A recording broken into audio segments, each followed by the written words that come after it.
নদিয়ার ক্ষেত্র যে খবর আসছে সেটা হচ্ছে 2,16,000 ছিলেন এসডিডিতে, অর্থাৎ যেটা হচ্ছে একদম ভোটার তালিকা ছিল, যেটা ড্রাফট ভোটার তালিকা ছিল, সেক্ষেত্রে নদিয়াতে ছিল 2,16,000, এবার 60,000 বাদ যাচ্ছে। যেমনটা আপনাদের জানাচ্ছিলাম, ধাপে ধাপে এক একটি করে জেলার চূড়ান্ত ভোটার তালিকা প্রকাশিত হচ্ছে। অনলাইনে এখনো দেখা যাচ্ছে না, তবে অফলাইনে ইতিমধ্যেই কিন্তু বিভিন্ন জেলায় হার্ড কপি পৌঁছে যাচ্ছে।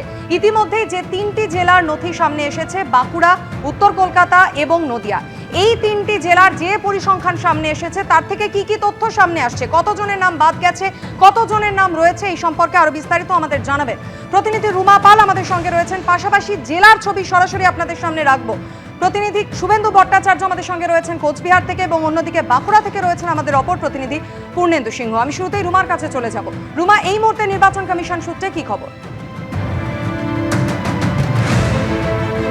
দেখো, জানি রাখি, প্রথমত অনলাইনে এখনো পর্যন্ত আসেনি, এবং সিও দপ্তর বা ইসিআই তরফ থেকেও কিন্তু এখনো পর্যন্ত চূড়ান্ত ভোটার তালিকা নিয়ে এখনো পর্যন্ত কিছু বলা হয়নি। কিন্তু দেখা যাচ্ছে যে জেলায় জেলায় কিন্তু বেশ কিছু জায়গায় একদম পুরো প্রস্তুত রয়েছে, পুরো হার্ড কপি প্রস্তুত রয়েছে। অন্যদিকে জানিয়ে রাখি, বেশ কিছু জায়গায় টানিয়েও দেওয়া হচ্ছে। এবং এখন যে তথ্য সামনে আসছে, আরও একবার বলে দিই যে উত্তর কলকাতাতে কিন্তু 3,90,000 যেটা একদম ড্রাফট রোল বেরিয়েছিল, সেক্ষেত্রে বাদ গিয়েছিল এসডিডিতে, অর্থাৎ যারা অ্যাবসেন্টি ছিলেন, যারা শিফটেড ছিলেন, বা ডুপ্লিকেট ভোটার যারা ছিলেন, এবং যারা মৃত ভোটার তাদের হিসেবে। এবার জানা যাচ্ছে যে 17,000-এর নাম বাদ যেতে চলেছে, অর্থাৎ যাদের বৈধ ভোটার নেই বা ডকুমেন্ট নেই, বা যারা উপস্থিত ছিলেন না, এরকম নানা ক্যাটাগরিতে রয়েছেন 17,000, এমনটাই কিন্তু এখনো পর্যন্ত জানা যাচ্ছে। অন্যদিকে জানিয়ে রাখি যে বাঁকুড়ার ক্ষেত্রে 1,35,000, যার মধ্যে ড্রাফট রোলে ছিল 1,32,000, এবার 3,000-এর নাম বাদ যাচ্ছে, মোট 1,35,000।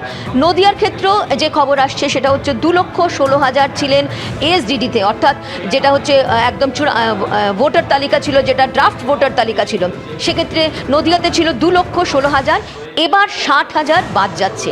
অর্থাৎ এখনো পর্যন্ত বিভিন্ন জেলাতে হার্ড কপি যাচ্ছে, কয়েক জায়গায় টানিয়ে দেওয়া হচ্ছে, আরও সময় যাবে, তার সাথে সাথে অনলাইনে আসবে। অবশ্যই সিও দপ্তর থেকে জানানো হবে কোথায় কি কি পজিশনে রয়েছে, কোথায় কতজনের নাম বাদ যাচ্ছে, এবং লজিক্যাল ডিসক্রিপেন্সি এবং আনম্যাপের ক্ষেত্রে কি পজিশন রয়েছে, কারা বাদ গেলেন, এবং তার সঙ্গে সঙ্গে এটাও ঠিক একদম যে ড্রাফট রোলে কতজন ছিলেন এবং তার সঙ্গে ফাইনাল রোলে কতজন বাদ গেলেন, পুরো তথ্য কিন্তু সিও দপ্তর থেকে জানানো হবে ইসিআই এর মাধ্যমে। এবং জানিয়ে রাখি যে সিও দপ্তর থেকে সাংবাদিক সম্মেলন করা হবে, এবং তারপরেই কিন্তু পুরো চিত্রটা সামনে আসবে। একেবারে বিকেল 5টায় সিও দপ্তরের পক্ষ থেকে সাংবাদিক বৈঠক হবে, এবং তারপরে কিন্তু পুরো চিত্র পরিষ্কার হবে।